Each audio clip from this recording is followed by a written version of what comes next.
When I was a young fella, my brother and I, we lived in Mount Maunganui, and we used to go around the mountain on our bikes and go fishing off the rocks and diving and swimming. My brother, he got sent off to the Air Force when I think he was about 16 or 17, and my parents obviously thought that was a great thing to do. So at the age of 15, I left home, had my 16th birthday in the Air Force. I'd been brought up in the church for the first 15 years. The next 15 years was in a place like that, it was do it my way. Here I was, the age of 16, being allowed to go into a pub, and I hadn't drunk before. That sort of an age, it's not a great environment. I learned how to drink very well, I'm afraid.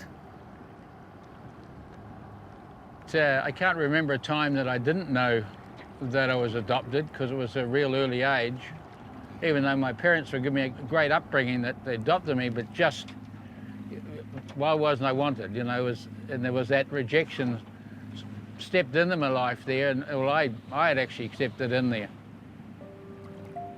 We had to work at night when everybody else was asleep because of the danger, and you develop a relationship with guys at the stage, and I remember letting the guys know that I was adopted, and which was a bad call, because one of them made the comment, well, it was either the result of a back alley rape, and even though I put on a big front, I remember that cutting to the core. That really hurt. Without realising it, some of the actions I did were because of that rejection. I used to do some crazy things in the Air Force that was more suicidal, I think, for the guys reckon. I'd quite often, we'd go to a party, get drunk, and I'd climb a big pahuta kawa tree, get right at the top, and then leap off and just come down through all the branches just to see if you could get to the ground without getting damaged. And when I met my biological mum, it was quite emotional, because, you know, you're turning up to meet somebody that you didn't think wanted you.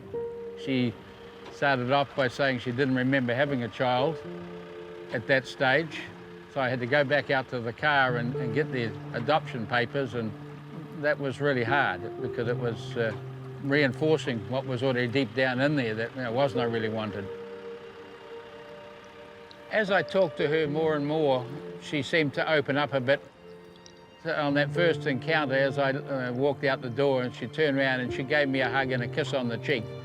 And it's interesting, a little action like that, what it can do. It meant that she did care. I suppose I would have been about 45 odd when I had another area of rejection where a lot of people rejected me, and I remember just getting up and going down, hopping in the car and driving down the mount and walking up the mount. What you got to understand, I used to do a lot of hunting, and I'm used to being out in the bush. I'm not worried about the dark, but I was walking up the mount, and I walked through this one section of the trees, and it was like the hordes of hell were lined either side, and it was the most freaky experience I've ever had.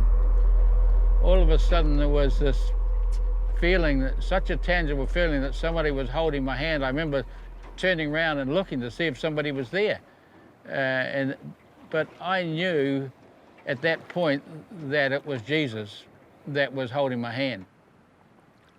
And so I sat on the top of the mountain, spent a few hours with him up there, and he was able to give me perspective and to help me through those darkest points, shall we say.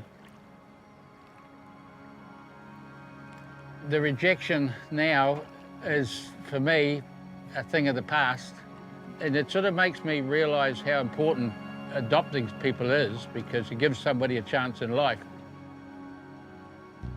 Living in the here and now, for me, is taking every day as it comes. Doesn't matter what you've done, where you've been, what situation you find yourself in, he loves you beyond an understanding you could ever have.